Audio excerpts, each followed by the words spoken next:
Shabbat shalom, everybody. Shabbat shalom. I believe this Tuesday is JFK's 60th yard site, and I wondered if we might study in his merit.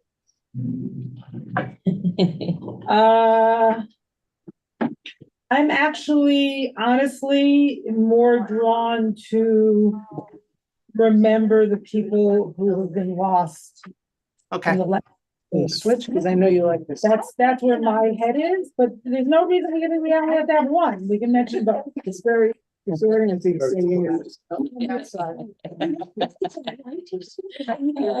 thank you. Thank you. You're always very aware of these kinds of things, and I really appreciate it. Thank you. Hi, David. Oh, look at the adorable grandchild. Oh my God. Aw. Hey, Paul. Is owl a bit like a Hey, whale? Rob. I don't understand that concept. Is it, do you mean audio? Is the sound not clear? Oh, you're saying we're like in a well. The audio's not working. My niece's baby. What's your name? Shay Mia. Gorgeous. So. Okay. This one about Delicious. let's go see what's going on. I know. I guess. It's funny, we never, because my niece's husband So owl's not had so many sounding good. boys and her family. Niece, like my brother-in-law has so much. Hi, Paul. Hi, Hi, Paul. Paul, you're on the same level. Hi, Richard. Hi, David. So there's so many on the male side. Yeah, I remember. On the male Hi, side. Debbie in Florida. I said, Mom, Jay. do it divine. My mother has many girls. She has little girls. Yeah, I just got your book. Thank you so much. Hi, Mark. Good to see you. Gil, can we play the song as people come in? Sure. We have a little song to start with, and then we'll do the bracha. As people come in, we're just going to listen to a little song about the parsha.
Okay, Gil.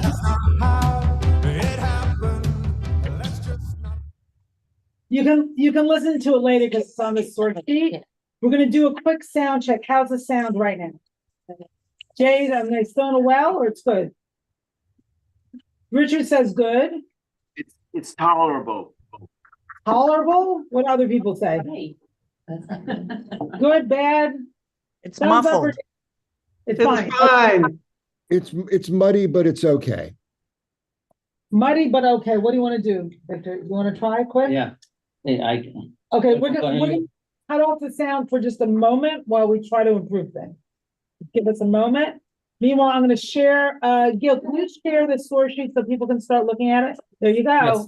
Yep. Thank you, Gil. Who was the artist that sang them? Safam. I never heard of them until today. Does that mean something? The song, Safam, Safam. their language. Oh, right, Safam. Right, I was gonna say mustache, like Asher Khan was saying, but it also means their language. I found two songs today about the Parsha and about the competition between Jacob and Esau. They're both on your source sheet, one on the beginning, one on the end. They're not on the written source sheet.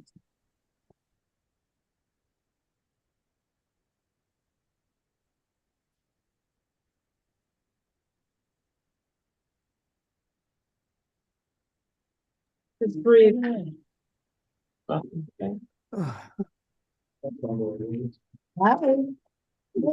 hi, welcome.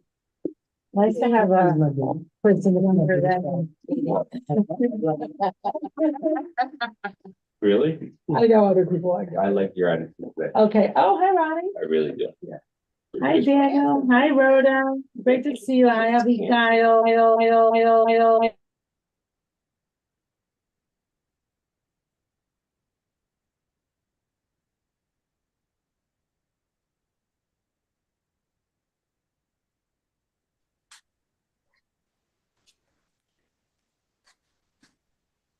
Something's wrong. I can't hear you. Can other people hear her? I They're think testing, yeah, they're they're- testing.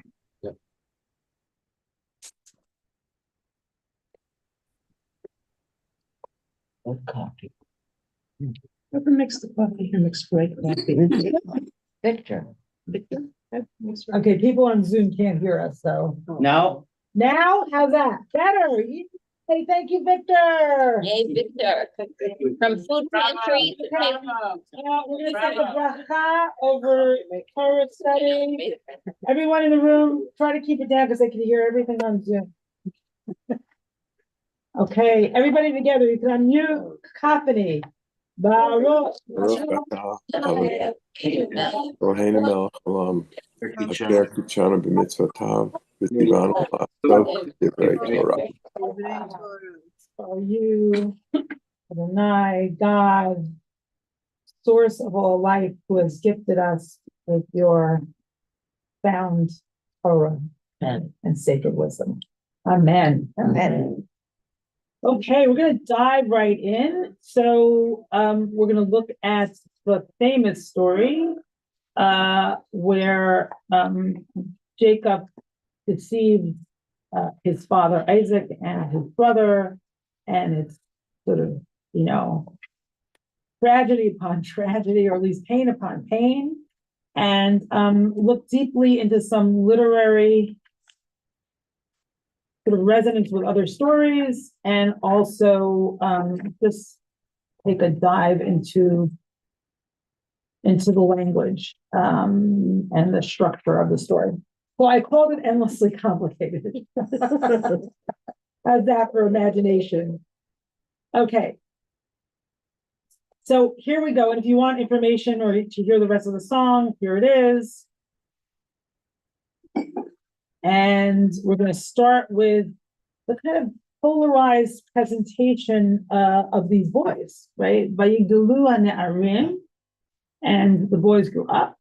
Vahi Esav ish yodea sayid, ish sadah. So Esav is presented as a man who is a skillful hunter.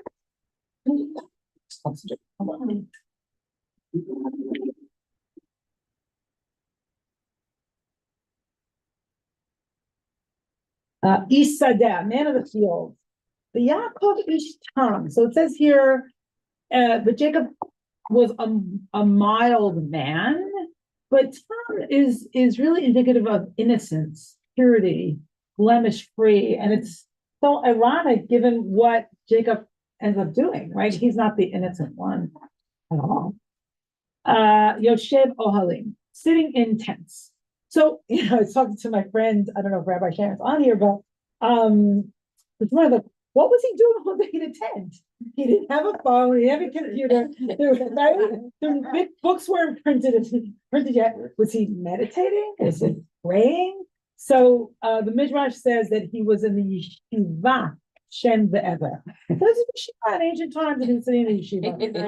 Joe, you want to say something about that? Exactly. That's what I always said. You change it. you know, it's interesting because just to take a step back for a second, the Torah really presents a very complicated view of what happens. And, you know, what happens in terms of like how Jacob sort of steals the blessing and steals, you know, the legacy. And also Esau's side, right? Like Esau is not presented as a villain at all, right? Esau is a human being that has been deeply, deeply hurt. The Midrash, on the other hand, sees them completely polarized, black and white, right? Black and white. So it's interesting, but we're going to really focus on the Torah's understanding of things and sort of unearth the complexity. Okay, so here's something really interesting. So we begin with a kind of polarization and who they are. You know, the again, wild and mild, or wild and innocent. Vayehav Yitzchak et Esav, he sided the field. And Isaac loves Jacob, doesn't say favorite, loves Esav. Why? There's a reason. Why? Because he put meat in his mouth, literally. He put meat in his mouth. Right? So it's very it's a kind of physical, sensual response. Like his love is all bound up with his love for his son, all bound up with love for meat. Hold on one second. The Rivka ohevet et Yaakov. Simple statement, and Rebecca loves Jacob. Seems to me unconditional love. It's not dependent on you, right? It's just ahava lishma, love for its own sake. She loves Jacob. Okay, Alan, I could see you thinking. Are you puzzling something? Are you puzzling something through? No, Okay, yeah, sure, it's fine. Didn't mean to put you on the spot. Okay, Wendy. You know, if you everything that's written about Isaac, his personality was more similar to Jacob. In the room, some text in, and then I'll take comments. So Beth, just wait for a little while, okay? All right. So now, so here's the beginning of the famous deception scene, and it starts like this. Vayhi kizaken Yitzchak vatichena einav. Isaac was old, and his eyes were too. I'm sorry. Vatichena einav me'reot. Let's look at this literally for a second. So Isaac old, and his eyes became dim for seeing. Right, dim for seeing. I think that's a good translation. And if we look at this word tichena right here, we see here to grow weak, grow dim, grow faint, falter, be weak, be dim, be darkened, be restrained, be faint, fail. They're basically all in the same direction. And it's interesting that the whole story is set up with a statement of limited vision, right? Limited vision. But he called Esav Beno, and he called Esav his son, Hagadol, his older son. Okay, what's this like? You'll see again and again, Beno, Beni, Beno, Beni. Like we know it's his son. Like we know already. So it's interesting that the Torah is highlighting relationships, right? The father-son relationship. Also, the mother-son relationship, we shall see. Vayomer, and he said, Vayomer Elav, Bini. Vayomer Elav, he said to him, Hineni, I am here. I am here. So he said to him, my son, and he answered, here I am, right? So this sense of being present, that word Hineni, that's so powerful in so many different contexts. You're summoned, and I'm here. I am ready to do your bidding. Right? Okay. So now let's see what happens. We're gonna look a little bit into this dim vision and see what the commentaries say. I just wanted to give you another example of it in the Torah, in Deuteronomy. It's at the very end of Deuteronomy, the last chapter, the summing up of Moshe's life. Moshe ben Mea Esrim. Moshe was 120 years old. The Esrim Shana, the Motel when he died, the lo his eyes were not dimmed, the lo nas lechav, and his vigor unabated.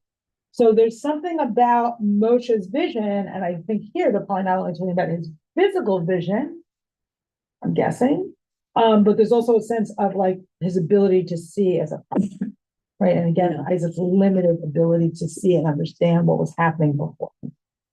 Okay, so now let's see what the Midrash says. But Tichahena Einad Meraot, and it was that Isaac grew old and his eyes were dim. Okay, so they say Meraot from seeing. Mikoach, how did they become dim? Mikoach Otach Riyah, from the power of that sight. What sight? Shebisha'ah she'akad Abraham Avinu et beno. So at the time that Abraham, our forefather, Akkad, bound his son,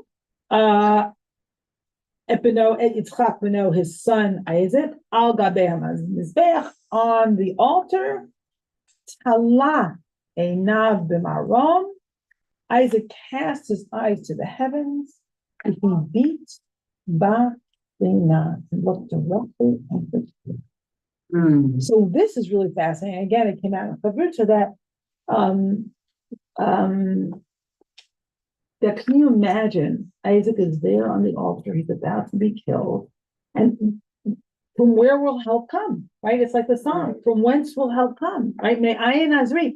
And he looked to the heavens and he saw it directly. And it seems like actually that worked.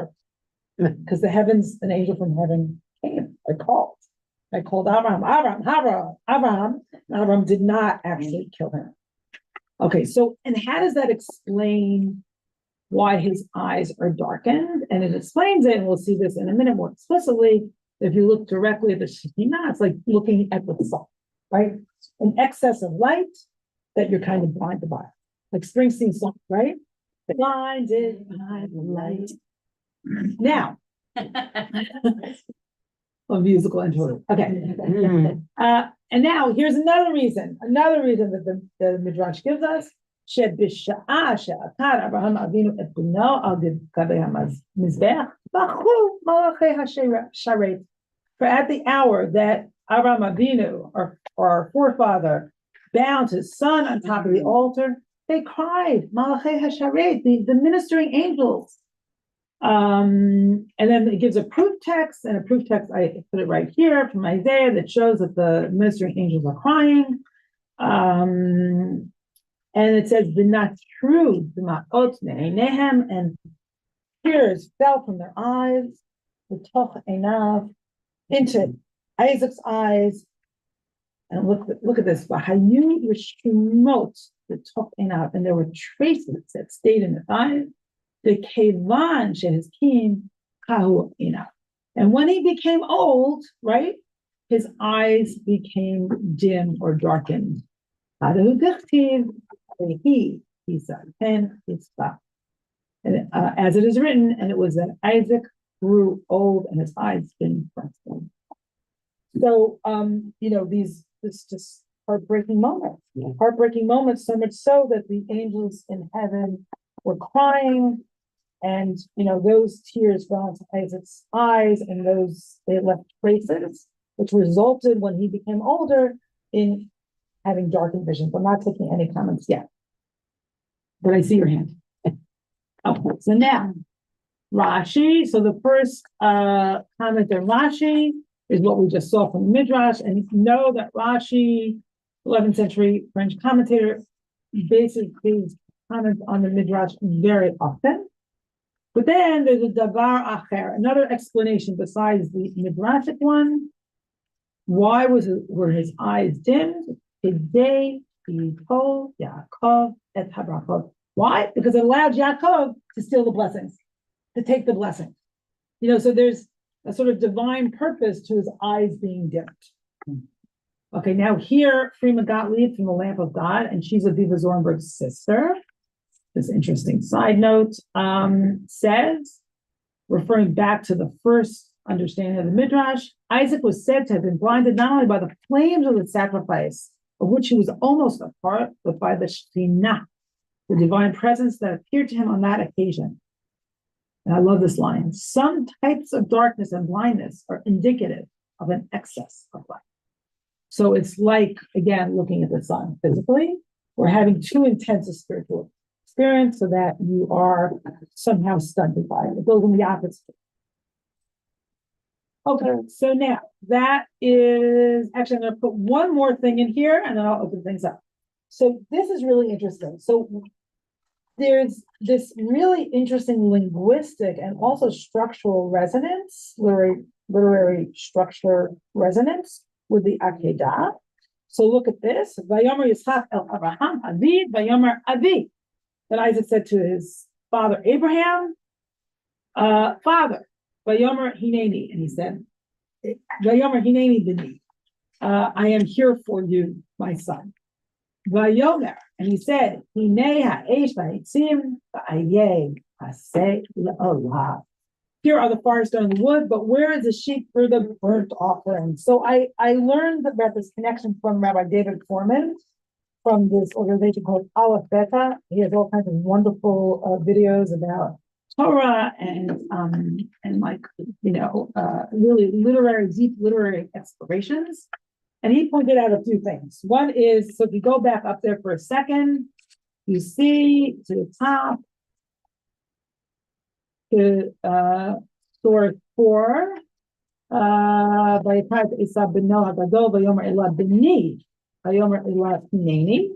there the father is saying to the son, Bini, no, I'm sorry. Yeah. The father is saying, son, my son. And the son is saying Hineni. And in the Akedah, it's the opposite. The son says to the father, Avi, and the father says Hineni. Okay, that's number one. Number two, there's death is sort of an undercurrent in both, let's say undercurrents, more like an overcurrent, in the Akedah and here, because in the Akedah, we don't know if Isaac will die, right? And here, it's before this all happens, before Isaac's death, even though it's actually not before Isaac's death, because it was a long time after this. Right. So that's interesting. He keeps saying, "B'terem amuz," before I die, but he's not about to die. So that's a little confusing. So there's death, there's the bini, there's the hineni, and then there's ayeh chaseh. Where's the sheep? Where's the sheep?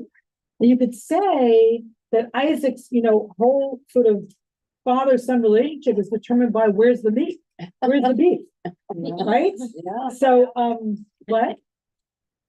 Okay, so now I'm going to stop my share. I'm going to start taking comments. Let's just see if there's anything I missed in chat. Yeah.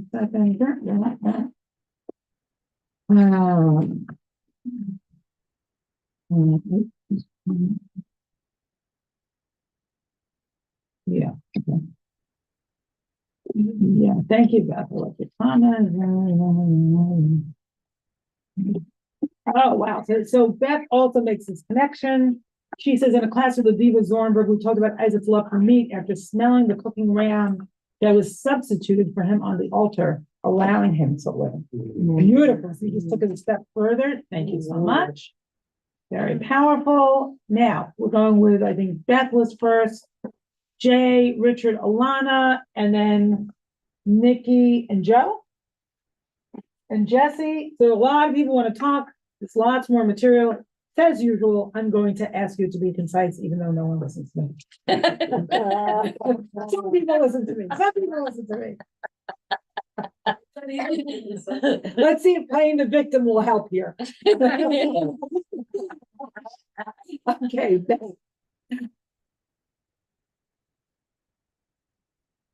I think Beth made her comment in the chat. Oh, Beth, we're done? Oh, great. Thank you so much. Okay. Jay, and thank you for the comment. Brilliant. Thank you. Jay. I almost took my hand down because I thought you were going there, but not quite. This whole parallel between the Akedah, Isaac's dimness, and what was happening with the deception. To me, the whole Hineni thing is also, on the level of trauma, quite obvious, besides the reversal of father to son, son to father, because here's Isaac hearing his son saying Hineni. Well, when theoretically was the last time he heard that? He heard it twice at the Akedah. So simply at the level of synesthesia and direct sensory contact, hearing Hineni must have been particularly taking him back, I would think, to that moment in time. Yeah, wow, I love that. Thank you. So yeah, it's like a pivotal word that connects the two, not only in terms of concept, but also in terms of sensory experience. Okay, Richard, Shabbat Shalom from Florida to Florida. Okay. Richard. Who'd you call on, Diane? Me? Yeah, go Richard. Hey. Hi, good morning. Shabbat Shalom. I want to take a little more in the story and then go back to the Akedah real quickly. When Jacob came to Isaac said to him, "You have the voice of Jacob and the arm, the skin, the surface." Yeah, but we're not there yet. Can you comment? But he knew something was going on, I think. Sure, but we're not there yet. Okay, but in the Akedah, the link for me is that Isaac's life has been so traumatic that he doesn't really want to hear. He has the notion of hearing things that are traumatic. He wants to blot them out. He can't stand it, and I think there's something willful about that in both the Akedah, which is traumatic, and also then later when he doesn't want to see what's happening with his sons. Okay. All right, so I hear you, and we're gonna apply it to the passage that's coming. Alana. In general, let's try to stay local, all right? To the text that we're reading. Get Alana. Okay. So following on, I just want to comment on the wisdom of the Gottlieb sisters, Frima and Aviva. And in Aviva's Parsha class this week, which I'm in with Beth, she was really focusing brilliantly on the paradox of Yitzchak's blindness.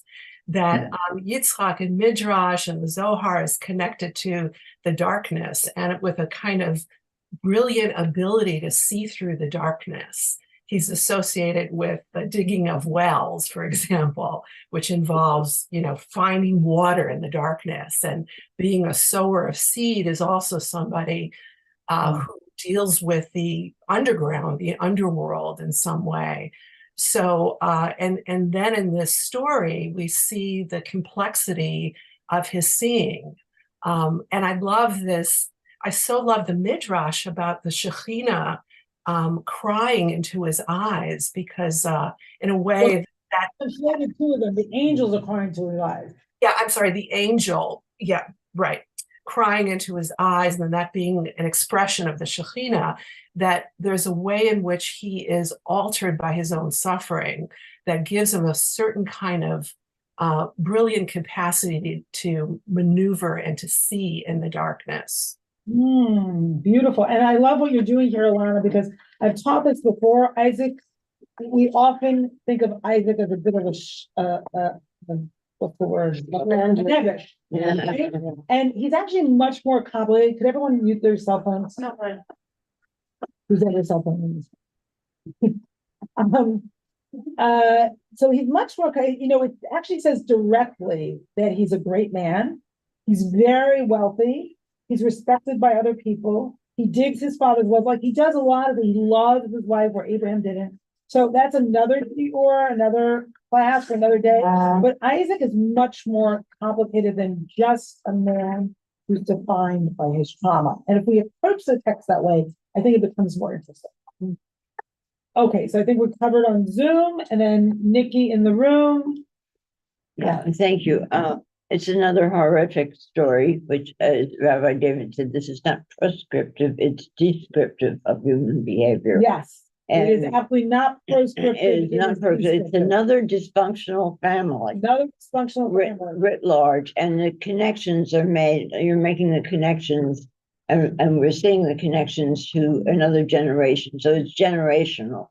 This trauma is generational. And we're going to see the echo in the next generation if we get there as well. Yes, thank you. Okay, Joe, and then I think Jesse. Did I miss anybody? No, okay. I just wanted to point out, I actually learned it this week. In source 2, it says Vayahav Yitzchak, and it says And the end of the pasuk, Rivka had this. One is past and one is present. So Yitzchak loves his son based upon him giving him Esav giving him meat. But Rivka loves Yaakov because he's his Yaakov. Yeah. So it's unconditional love versus conditional. Yeah. And as parents, you shouldn't be loving our children based on what they're doing or accomplishing in life just because they're our children. Yeah. That was her love. But I want to amplify something you said now, that Isaac loves Esau.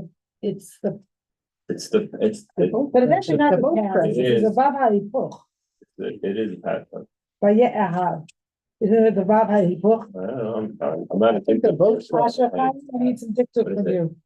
Yeah, Ye'ehav, it would be future. Vaye'ehav, and he loved. Is past. Past. Thank you. Hevet is present continuous. Wrong way, in the opposite direction. Got it. So Yitzchak's loving based on, one could say, the trauma of his past. It's determined already, and maybe Rebecca's love is free, right? And rooted in the present. That's really interesting, and rooted in who Jacob is. Okay, great. We're gonna go on. Oh, Jesse, I'm so sorry. Thank you for reminding me. Most have been said, but I just wanted to say that there's a way in which very clearly trauma is the inability to see, right? That we're stuck. Trauma is the inability to see, Jesse, and the inability to hear as well. Right, but I mean, his eyes are dim. It's basically all of us. When we go to therapy, you're trying to figure out how to see something that you've been hiding. You know, if you're in 12 steps, you're trying to create clarity with the language. So everything, it's like our intergenerational trauma comes from this moment of this inability to see. Sorry, everybody is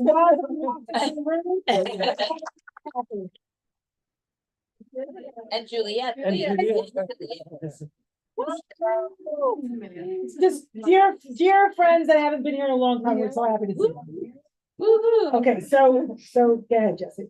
Just that, Yes. that's so foundational to the text. Yes. And then reading of the Torah and understanding that it's all of our working through our own trauma. That's so much why we're here, is to reveal what's hidden in the Torah, to make that clear, to help us all, make our own challenges more visible. Beautiful. So we can grow from this moment. So Jesse's saying, just in case, it's like bearing witness to the stories in the Torah helps us to see, right? Helps us to expand our own vision. And I would say, I guess everybody has some trauma in some way in their life. I'm not sure, but I think even if you're not trauma, you have limited vision. But we all have to assume limited vision, which is a crucial basis for humility. I can't see it all, right? And when I insist, I'm acting like I can see it all. Yeah, and that's why we're all here together, because none of us can do it. Exactly, and that's what I feel in Open Book. There's this, right, multiplication of consciousness. Which is really beautiful. Oh, yeah. Remember a couple of months ago, Teresa Firestone was here? Tirza, not Teresa. Tirza. Yeah. You made her into a nun somehow. Well, I'm following her on Facebook and I have her book. And what you're talking about is related to what she did her class. For sure. It's all about, remember, for those of you who participated in Tirza's workshops here and teaching, all about intergenerational trauma. All about. And it was really, really powerful. We might bring her back again this year. Oh, that's great. Okay, I'm sharing my screen, everybody. Oh, Rachel. I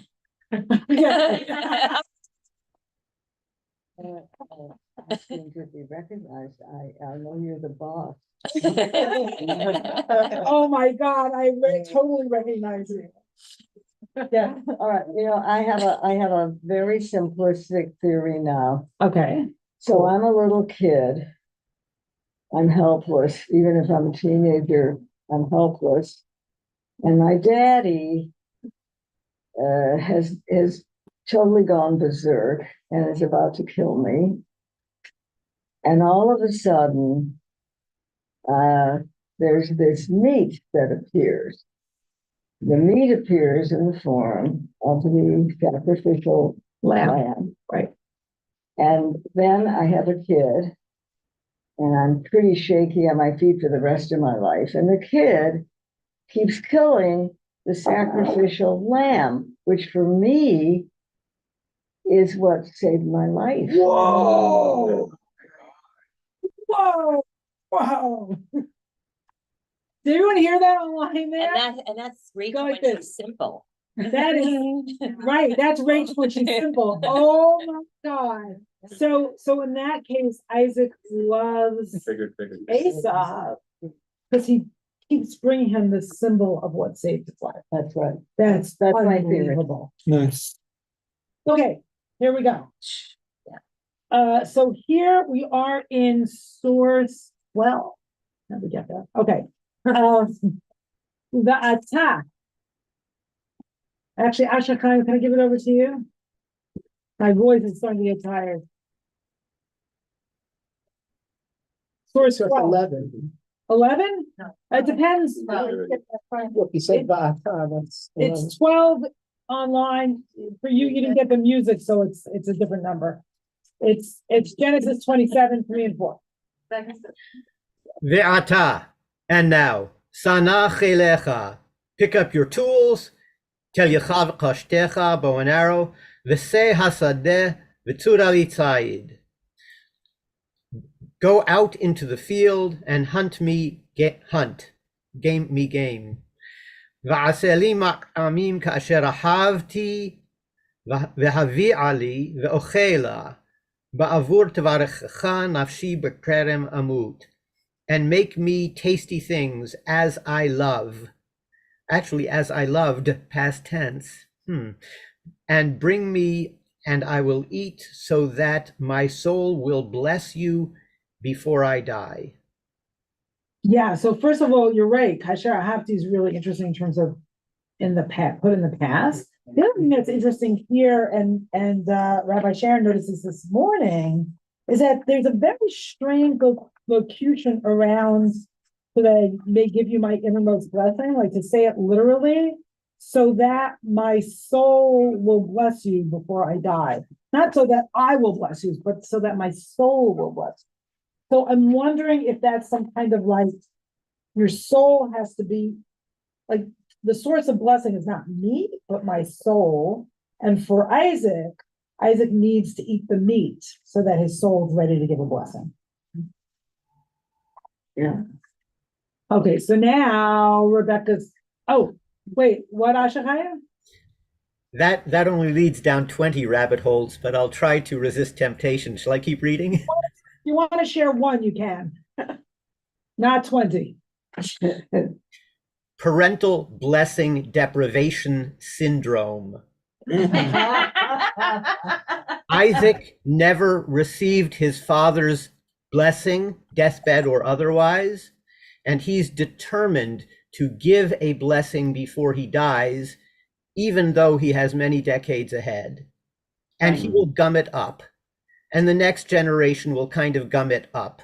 And finally, at the end of Genesis, they'll kind of get it right. Hallelujah. And who gets the generation out of, and who gets the blessing out of the Isaac Rebecca generation? It's Rebecca. She gets a blessing from her family that sounds like the blessing to Abraham before she leaves home. There's all kinds of interesting stuff about Rebecca, and she's also told Lech Lecha Right. in the feminine. You know, She says Elech. She says Elech, and they say Telchi, right? Lechi, I don't know. Okay. All right. So now here's something also interesting that I'm going to quote Rabbi Sharon again. That given, if this is a replay on some level of the Akedah, remember for the Akedah, Sarah is completely absent. We don't even know that she knows what's going on. And here we start with Berivka Shoma'at. Rebecca had been listening. So here's an Akedah, so to speak, but Rebecca steps right in and becomes a supremely active force in the story. For better or for worse, you can make an argument in that direction or an argument in that direction, because it's endlessly complex. Okay, Asher Chaim. ורבקה שומעת בדבר יצחק אל עשיו בנו, וילך עשיו השדה לצוד ציד להביא. Rivka was listening while Yitzchak was speaking to Esav, his son, and Esav went out towards the field to hunt game to bring. Virivka amra el Yaakov benach lemor, hine shamati et avicha medaber el Esav achicha lemor. By the way, it is odd for the subject to precede the verb, and it does twice. And Rivka said to Yaakov, her son, saying, behold, I heard your father speaking to Esav, your brother, saying, Havi ali said va'aseh li ma'amim ve'ochela v'avarechecha lifnei Adonai lifnei moti. Bring me hunted stuff and make me tasty food, and I will eat it, and I will bless you in the presence of God before my death. Lifnei, before God, before I die. Yeah, that is. Let me just say one thing. So everyone's identity is pointed out again and again, and then there's going to be a mix-up of identity. Okay, go on. ועתה בני שמע בקולי לאשר אני מצווה אותך. And now, my son, read my lips, hear my voice to what I am commanding you. לך נא לחסון וקחלי משם שני גדיי עזים טובים, ויעשה אותם מטעמים לאביך כאשר אהב. Go out to the flock and bring me from there 2 young kids, good ones, and I will make of them tasty food for your father like he loves. והבאת לאביך ואכל בעבור אשר יברכך לפני מותו. And you shall bring them to your father, and he will eat, so that he will bless you before he dies. Keep going. Yeah, I'm just thinking. So, okay, let's do 2 more texts, and then we'll open it up. And Ashachaim, if you have a few, little comments along the way, they are welcome. Thank you. ויאמר יעקב אל רבקה אמו, הן עשיו אחי איש צעיר ואנוכי איש חלק. Yaakov said to Rivka, his mother, but Esav, my brother, is a hairy man, and I am slippery. Ulai yimusheni avi v'hayiti b'einav k'mta'ateh v'heveti alai qilala v'lo beracha. Perhaps my father will grasp me, and I would be in his eyes like a deceiver, and I will bring upon myself a curse and not a blessing. Okay, so wow. So who is Jacob that this is his concern at this moment?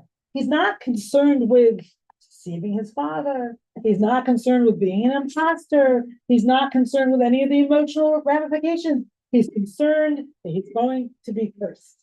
Yeah. Right? It's what's the bottom line? And remember, how is Jacob named? His name, or what is his name? Yaakov, means heel sneak, means heel. Right? And here, he's talking about being smooth-skinned, or as Ashachaim said, slippery. What makes you put the emotion into that he's concerned about, because here it's just kind of stating, I'm going to have a curse. Like, where do you feel the emotion? I don't.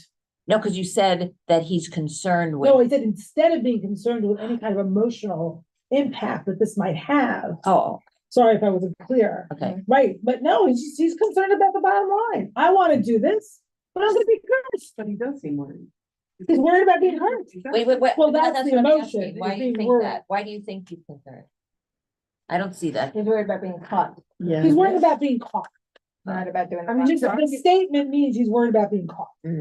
Right? But he's worried about the bottom line. He's not worried about, Ethics. My brother. What am I doing to my brother? What am I doing to my father? How can I do that to it's so disrespectful? None of that. Right. Or Not to mention Rebecca. Nikki, every week, it's like she stopped. How horrible. it is. Oh my God, again. But it's real life, it's real life. So Harley, what- And not to mention that the mother is setting all of this up. An analyst to life. How does this model of Rebecca actively inserting herself into this jive with the Rebecca you described last night, who was torn apart that there was this dysfunction in her womb and seemingly did not want this dysfunction to spread to the birth and the lives of her children. So the way I see it jiving is that in her prophecy, she knew she was heartbroken because she knew this was her destiny and she'd have to play a role. So she's just doing what God told her to do. She's doing what she thinks she needs to do in order so that the right child, not defending her, I'm interpreting her action so that the right child will receive the blessing. But she didn't think there was a right or wrong child until God told her that the Well, even older will maybe, serve the younger. or maybe she sensed it from who they were, or she loved. Well, it was her love. So is it just her favoritism, or is it her sense that if this family is going to continue, and God's promise is going to be fulfilled, Jacob. What's the drumming now? He was a yeshiva for her. Okay, I that's my understanding. I see there's a lot of hands multiplying. Let's just do one more text and I'm gonna open things up. ותאמר לו אמו עלי קללתך בני אך שמע בקולי ולך קח לי. His mother said to him, may your curse fall upon me, my son. Just listen to my voice and go get for me. וילך ויקח ויבא לאמו ותעש אמו מטעמים כאשר אהב אביו. He went, he got, he brought to his mother, and his mother made tasty foods as his father loved. ותיקח רבקה את בגדי עשיו בנך הגדול החמודות אשר איתך בבית, ותלבש את יעקב בנך הקטן. Okay, I want to stop here for a minute because for me, this is a potential indicator of the incredible complexity of the story. So Rebecca has precious clothes, right? Kamudot. They're of Esau that are with her in the house. Is that a sign of love? Potentially, right? It's this like, she's keeping his clothes in the house, right? And again, it says, Esav Binah, Esav her son. So I'm wondering if she also has a love here, and some of it's like, for whatever reason, whether it's favoritism or a sense of a bigger picture, and Jacob needs to be the one, but Isaac can't see it. So I need to drive this story forward, right? Any reason, either reason, but is there also a heartbreak in Rebecca because she sees what's happening with her son? She knows she's hurting him. Possibly. Okay, let's finish this passage. I'll open things up in a minute. Rivka took the clothing of Esav, her older son, the nice clothing which was with her in the house, and she dressed up Yaakov, her young little son. ועורות גדיי העזים הלבישה על ידיו ועל חלקת צוואריו. And the skins of the kids she dressed up on his arms and on the smooth part of the back of his neck. Sorry? Nothing.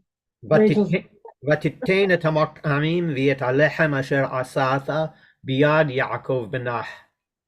And she put the tasty foods and the bread that she had made in the hand of Yaakov, her son. her son. Okay, so just like with the Akedah, you know, the identity, B'ni Avi, son, father, as if we didn't know, is repeated again and again, almost to sort of underline for us the relationship and the heartbreak of the story. Okay, I'm gonna stop my share. If you've spoken already, I'm not gonna call you, I'm sorry, Wendy. Beth, I think, didn't speak, but we read her comment in the chat, so I'm gonna start with Beth. I'm going to invite people again to be as concise as possible, because there's a lot of hands, and we still didn't get to the drama. We still didn't get to the drama, and I have to end as on time as possible today. So, with that, Beth. Shabbat Shalom. Going back to the scene in which Yitzhak and Esav are talking, and Yitzhak wants his son to go hunting. It's interesting. He says that so his soul may bless him. And there's an expression about how you have to eat to hold body and soul together. And so that's kind of interesting. The other thing that I find fascinating about this is that the father sent the son away. They had flocks, you know, that they very easily could have gone out, and Esau could have grabbed a couple of kids out of the flock. Yeah, that's just like his brother did. But instead, the dad sent him away, and he apparently was expecting him to be gone for a while, because later he says, "How'd you get back here so fast?" Exactly. And timing is crucial here, because Rebecca, who steps into the gap that is created by Isaac, you know, by saying, go hunt. Okay, Roberta. Yeah, and Shabbat Shalom, wishing everyone a Shabbat of comfort that we really need. So I'm seeing from the beginning of the Parsha, Rivka, like Miriam, represents a non-dual consciousness. And when she can't access that, she goes right to the unitary consciousness, right? She goes, let me have a word with the unification and the message that she receives. And so I think she is the Shekhinah. I think Miriam, Sarah, this is the lineage of the Shekhinah. Yud-Heh-Vav-Heh told her, you are to protect whatever is in your womb, whatever struggle, conflict is going on, you are to protect them. And she didn't know, she's not in the consciousness that Yitzhak can only give one blessing to one child. She's not in that world, right? So what she is doing, it's beautiful to me when she says to Jacob, here, you know, clothe yourself in your brother's skin, become one again. And I think that was a way she was trying to figure out in human form, right? How do we overcome this separation so that only one child is blessed? So I really think we can open this up, take it out of that patriarchal, dualistic, it's either this one or that one, which I don't think is in the Torah. I think that we can really look at the verses and see the words differently. So Beautiful, put that in. I'm going to move on, and I agree that whatever Rebecca saw, her vision, whether it's one of unification or not, in order to implement it in the world, she needs to go around. She can't do it directly, right? Because she's not the one who is the bearer of blessings according to the patriarchy. Okay, Barbara, and let me just remind people, please, to be brief. Shabbat Shalom, everybody. I guess what I keep thinking about is if Rivka hadn't acted at all and had just waited, and what would have happened if the blessing had gone to Esau? What's the result for us? Does Jacob still get a blessing? Does the way we function as a people change? I'm sure people have asked a lot of these questions, but that's what I'm thinking about. I love that. I don't have answers at this moment, except for to say that Esav married a local woman, and that was very, for whatever reason, that was very unhappy for Yaakov and for Isaac and for Rebecca. And Jacob is the one who went back to the Ur family for a wife. So that's interesting. He was good. He did the thing that he was supposed to do, but what does that mean? You know, like how does that play out for us? Yeah. Great questions. Okay. Daniel, Lori, Jonathan, and Tomas. And then I'm going to go back to the text. So I just wanted to take a different perspective, Diane, from what you were saying about Jacob's motive for not wanting to take on the clothes of Esau and go forward as being selfish and self-serving, that he was just going to get caught. I disagree, because I think that actually Jacob had a sense of how painful this was going to be, to that this was shameful behavior, and to know that on a deep level, that I'm going to do something where I'm imitating someone else and I'm going to lie, is very shameful. And we get that in the word for trickster in Hebrew, which is mata teya.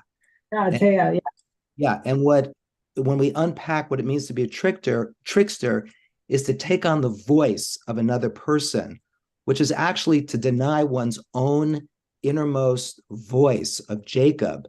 And I think this is where he's traumatized. And there's a parallel second Ikeda going on where Jacob loses his voice and sense of self.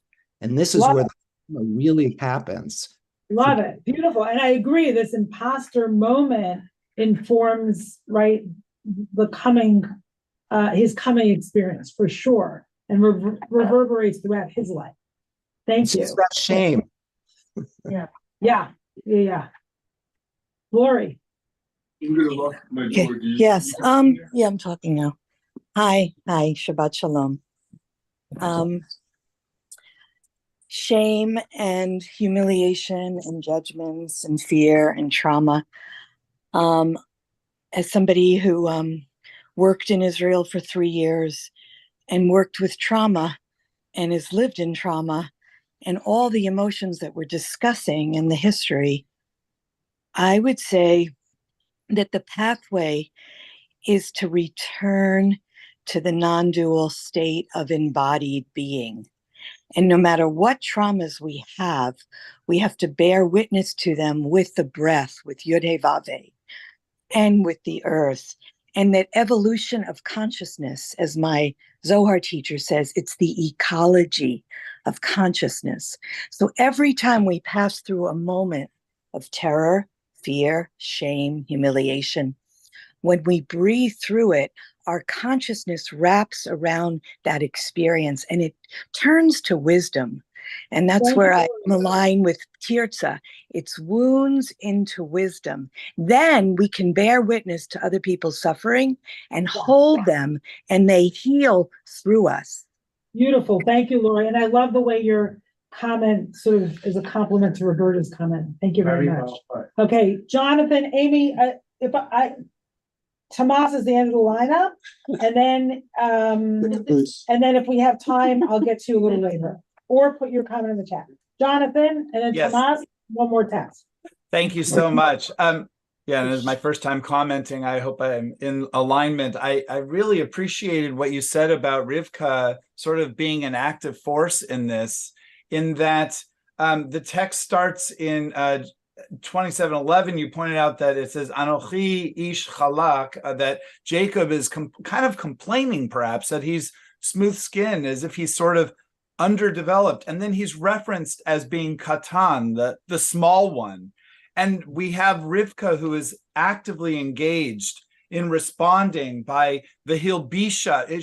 She takes the clothes and she puts these skins on her son. And it's al chelkat tzavarav, on the smoothness of his shoulders, or something along those lines. So there's a way in which Rivka is very much being an active force in ensuring that Jacob develops into whatever, maybe masculinity, whatever the vision was for what a child is supposed to evolve into. Rivka is very engaged. It is not a passive role. Her engagement seems to be very strong in this text. And I think that's kind of an interesting parental nurturing aspect of this as well. Beautiful, Jonathan. You're in alignment. But also that's the Rebecca we meet. As soon as we meet Rivka, she's a woman of supreme agency, right? She's like, running to get water for the camels, greeting the servant of Abraham, like strength, power. And I love this understanding of her force here. If we take it out of the frame of deception for a moment, is depolarizing, right? That's beautiful and helping Jacob to develop where he's undeveloped. Okay, so I'm going to go to Tomas. We're going to do one more text and a wrap. So just two questions looking Yeah. backwards and forwards in the text, and maybe you're going to get there when we Yeah. get to the comment. Sorry, just two questions looking backwards and forwards, and I genuinely don't know the answers to them. The first is, we have Rivka, this woman of supreme agency, and we have Isaac, this mild compliance man. Well, I just Jacob don't, was the one who's described as mild. sorry. You're saying Isaac is compliant. Yes, compliant. Right, mild, wild. But Isaac is amenable. It seems to be his temperament. So it seems 100% the case to me that if Rivka doesn't need to do this whole masquerade, if she has some intimation that it's got to be Jacob, she could just say, honey, like, you got to give the blessing to the other son. And Isaac would say, okay. Like, I don't understand why the masquerade, Right, why. that's a great question. So why did Rebecca just step forward and say, Isaac, we have to have a conversation? Yes. This isn't working. Yeah. Now, what Aviva Zornberg says, I don't have the exact quote, but she says, like, there was something in the difference of their energies that made communication possible. It wasn't even just her opinion, it was God told her. It was this. a wise opinion. Yeah, But- that's but quite maybe- knowledge. but Say God maybe- said. Maybe his blindness or his inability to hear, right, made that communication impossible. It's still a good question. And I think, like, if we had time, we could play it out right now. Yeah, I mean, Right? this, Like, honey, we gotta talk. This Right. isn't working. You're on the wrong track. I had a conversation with God, right? that's just like All the right, problem what's we the should second have. question? Maybe the answer to the first question somehow answers the second, which probably anticipates the next text is why is this blessing a one use only thing? Like, I blessed him, now he must remain blessed. Like, Wait. so Say it what- again, Tamara. why is Yeah. the Father's blessing a one use only thing? I blessed him, now he must remain blessed. Right. Like, the blessing Right. was We're not- over. I know, but the body of the it was still the name of Esau over the body of Jacob. Like why, Yeah, it turns out that he does get some kind of blessing. Yeah, he gets Great makeup prior. question. There's something about the official blessing that seems to stick and not be able to be undone. I don't know. It's a great question. I just want to read one thing that David Kurtz says because it's Rebecca's story. She had two nations. She had to protect Jacob's nation. That's interesting. Esau is paralyzed by trauma. Then Rivka must step in as a parent, and she does big time. Okay. I'm going to one more text, everybody. Hold on. Asher Chaim, you ready? I call this one the quality of knowing. This goes back to Richard's earlier statement about how does Isaac know and how does he not know? Or what does he know? What level does he know? What is he preventing himself from knowing? It's like a really complicated and rich passage. And how do all of us know and not know? To go back to what Jesse said before. Okay. ויבוא אל אביו ויאמר אבי ויאמר הנני מי אתה בני. He came to his father and he said, my father. And he said, Hineni, here I am. Who are you, my son? ויאמר יעקב אל אביו, אנוכי עשיו בכורך, עשיתי כאשר דיברת אליי. קומנה, שבה, ואכלה מצידי בעבור תברכני נפשך. Yaakov said to his father, I am Esav, your firstborn. I have done as you told me. Get up, please, sit and eat from my hunt, so that your soul might bless me. ויאמר יצחק אל בנו, מה זה מיהרת למצוא בני? ויאמר כי הקרא אדוני אלוהיך lefanai. Yitzchak said to his son, what is this that you were so quick to find, my son? So And no, son, father, son, father, son, father, right? It's unbelievable. he said, Yud He Vav He, your God made things happen before me. Vayomer Yitzchak el Yaakov, Geshana v'amushecha b'ni, hata ze b'ni Esav imlo. Yitzchak said to Yaakov, come close, please, and I will touch you, my son.